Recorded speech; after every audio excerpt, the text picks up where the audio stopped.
Welcome to Walk Like You Talk TV. I'm your host V. Make sure you like, share, and subscribe, please. Um, doing another video in the dark, of course, but it's okay. So, because I would rather for you to hear the message versus what it looks like. So, anyhow, God has pressed on my heart to continue talking about humility. Um, he has not let me go from humility. As a matter of fact, I was up last night dealing with humility for most of the night last night. And, you know, we have to really be careful because a lot of times we throw that word around and we throw it around like really lightly. We throw it around like really casual, should I say. And we act like we got it down to a science without doing reevaluation and like more of a inside self check on ourselves to see if we're really there. It's funny because I think back in the Gospels where Jesus was speaking to the people, and he was speaking to said blind Bartimaeus and then the people. And he was saying that, and I'm paraphrasing a little bit because I'm not reading the word, but he says, I come for the blind so that they could see, and I come for the people that think that they're not blind so that, or excuse me, I come for the blind so they can see. I come for the ones that aren't blind so that they will be able to see. And, there's a lot of people who fall in that category of not thinking they're blind. So that, in that case or in their case, they won't be able to see. And that's the really sad part about it, because we have so many people who are willing to be professors of the word, and no one really wants to be a student of the word anymore. It's like, okay, I know what I know, and that's it. I have all this knowledge, I have all this information. I'm smart, I'm gifted, I'm a scholar, I'm this and that. And then at that point, you no longer can see because you're no longer willing to be a student of the gospel. So you're no longer willing to see. And that's the saddest of this whole thing. These are all things, once again, I put myself on blast because I thought this way. And, even with people, I think people use that phrase of baby Christian the wrong way. There's nothing wrong with being a baby Christian. There's a lot of people who have, been in the word for a long time. Your 20, 30, 40, and so on plus year folks who are still baby Christians. Because they're not willing to learn anymore. They're not willing to grow. They've got all the,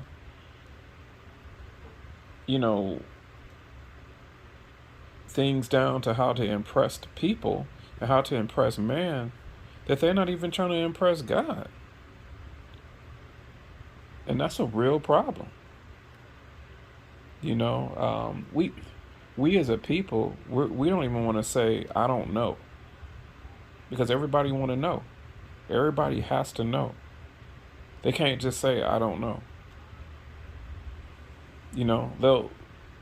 They'll go as far as to say something that may be even out of context versus just saying, I don't know. I'm not saying all people, but there's a lot of people that'll do that.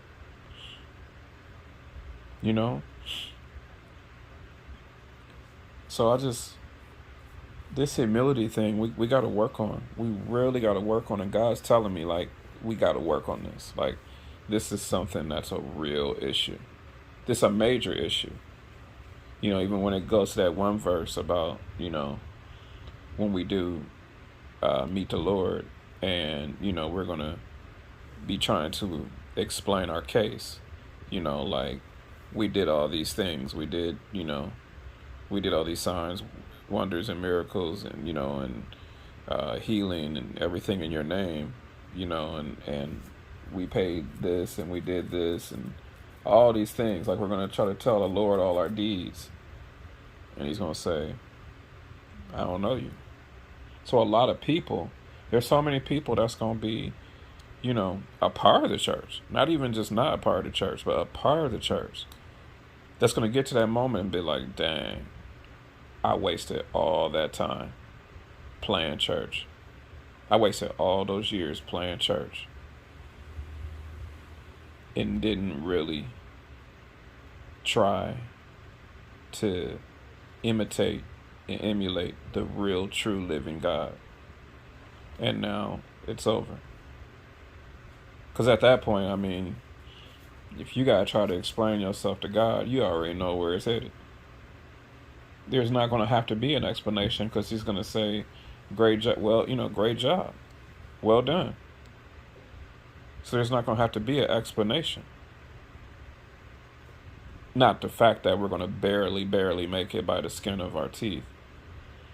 But, it's just, we got to really understand the concept and these parables about really coming to the Lord childlike. We have to really understand these parables. We have to really want to understand these parables. And once again, lifestyle. Live it as a lifestyle. Live it as if it applies to us and not to other people, but to us personally. I'm trying to think, is there anything else I'm forgetting before I get off of here? We really got to check ourselves. We really have to stop thinking of ourselves so highly. So, just wanted to leave that with you. Once again, God has put on my heart to deal with this. We got to become the sheep of God. Those that aren't His sheep won't hear His voice. But those that are, they know His voice. They only move to His voice. And I like that too, because, it wasn't just for His own people, which is for the Jews. He also said after that, He was after other sheep, which were, to me and my understanding, were the Gentiles. And that's why we can never use race and stuff like that in this whole context about who Christ is willing to accept and not. I'm not saying that we're doing any of that, but I hear certain groups of people doing that, that I won't say names right now, but just other groups of people, whether they're other religions or whatever, like just, you can't even, that right there kills that, because there were Jews and there were Gentiles. So other than the Jews, everybody else were Gentiles. So that kills the whole race thing right there, on some simplicity kind of stuff. Like, that just kills that argument. But he wanted everyone, but just look at how many sheep that are willing not to hear Him, that can't hear Him. It was hard for the disciples sometimes, and the people that ran with the disciples, to, take it in all the time, because He would do stuff and it was almost like they even forgot. He would do things right there in front of them. They seen it all the time, and they would literally get into the next situation or trial, and it's almost like they forgot. And He had to continuously remind them. I had made a mistake, and I'm gonna end this.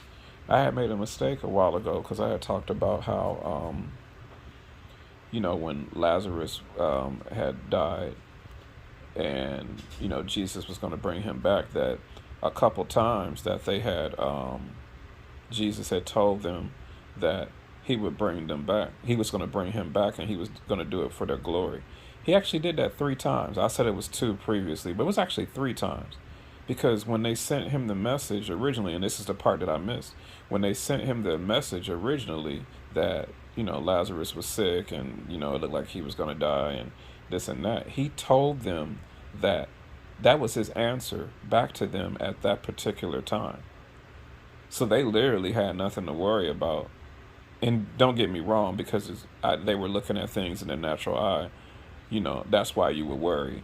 But he literally told them before he even got there.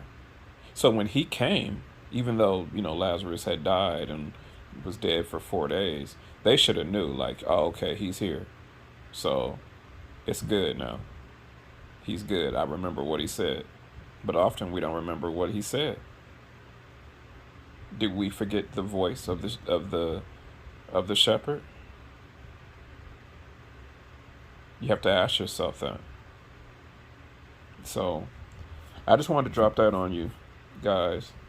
Hopefully this word helps you. Hopefully it did. You can relate. It deals with you this week or someone else Please share. Please like and share. Try to help my algorithm a bit if you can. I appreciate and share like on your social medias, whatever you can. All right. So thanks a lot, guys. I really appreciate you. I love you. In Jesus' mighty name. Peace.